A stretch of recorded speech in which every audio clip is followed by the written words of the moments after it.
FM से मैं हूँ विनी और चलो आज कुछ अच्छा सुनते हैं। सुनाती हूँ आपको एक महिला की कहानी। बड़ी सीधी सादी सी एक महिला थी। अपने घर का जब रोज खाना बनाया करती थी तो उसमें से एक रोटी एक्स्ट्रा बनाकर अपनी खिड़की पर रख दिया करती थी, जिसे भी जरूरत हो वो ले जाए। एक बाबा थे जो हर रोज आने लगे और खिड़की पर रखी हुई रोटी लेने लगे, लेकिन रोटी लेने के बाद वो एक लाइन कहते थे, तेरा किया हुआ बुरा तेरे साथ ही रह जाएगा और तेरा अच्छा तेरे पास लौटकर जरूर आएगा। एक दो दिन इसने सुना और ध्यान नहीं दिया।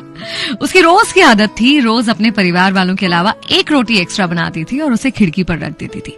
और अब जैसे रूटीन हो गया था कि वो बाबा आएंगे, रोटी को उठाएंगे और उठाकर फिर वही लाइन कहेंगे कि तेरा किया हुआ बुरा तेरे पास ही रह जाएगा और तेरा अच्छा लौटकर तेरे पास वापस जरूर आएगा। कुछ दिन उसने सुना और उसके बाद उस महिला को इरिटेशन होने लगी।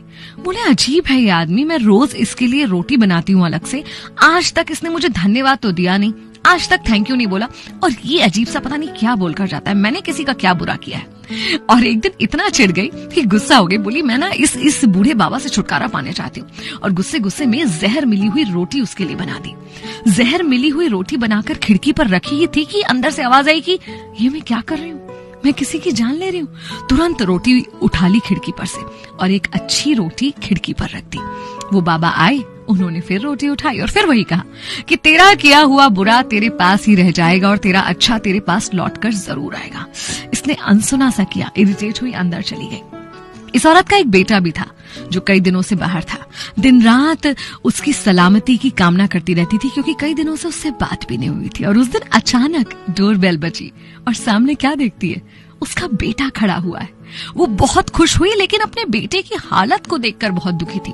ऐसा लग रहा था कि कई दिनों से उसे जैसे खाना तक नहीं मिला। उसने पूछा कि बेटा क्या हुआ। उसने कहा, माँ, मैं जिस देश में था वहां युद्ध जैसी स्थितियां बनी हुई थी, हमें कैद कर लिया गया था और किसी तरह मैं वहां से निकलकर वापस आ पाया हूँ। ऐसा लग रहा था कि बस प्राण निकल ही जाएंगे। इतने में रास्ते में एक बूढ़े बाबा मिले। उनसे मैंने कहा, कुछ खाने को दे दो। उनके हाथ में एक रोटी थी जो उन्होंने मुझे दे दी और शायद उसी वजह से चलकर अपने घर तक पहुंच पाया। और पता है माँ, उस बूढ़े बाबा ने मुझसे क्या कहा? उसने कहा कि तेरा किया बुरा तेरे पास ही रह जाएगा और तेरा अच्छा लौट कर तेरे पास वापस आएगा। माँ ने दिल पर हाथ रख लिया और ईश्वर का बहुत शुक्रिया किया कि आज उसने वो जहर वाली रोटी खिड़की पर नहीं रखती थी। और आज उसे बाबा की उन लाइंस का मतलब भी समझ में आ गया कि तेरा अच्छा तेरे पास लौटकर आ ही जाता है। कई बार ना हम अच्छा करते करते थक से जाते हैं, ऐसा लगता है कि कोई अप्रिशिएट नहीं कर रहा और शायद इसलिए हम सोचने लगते हैं कि अब हमें अच्छा करना छोड़ देना चाहिए, कोई मतलब नहीं है, कोई कदर नहीं करता। लेकिन नहीं, अच्छा करना कभी मत छोड़िए, भले कोई उसके लिए अच्छे शब्द बोले ना बोले, भले कोई उसकी तारीफ करे ना करे, क्योंकि ये तय है कि आपके अच्छे कर्म आप तक वापस किसी ना किसी रूप में कभी ना कभी जरूर आ जाएंगे।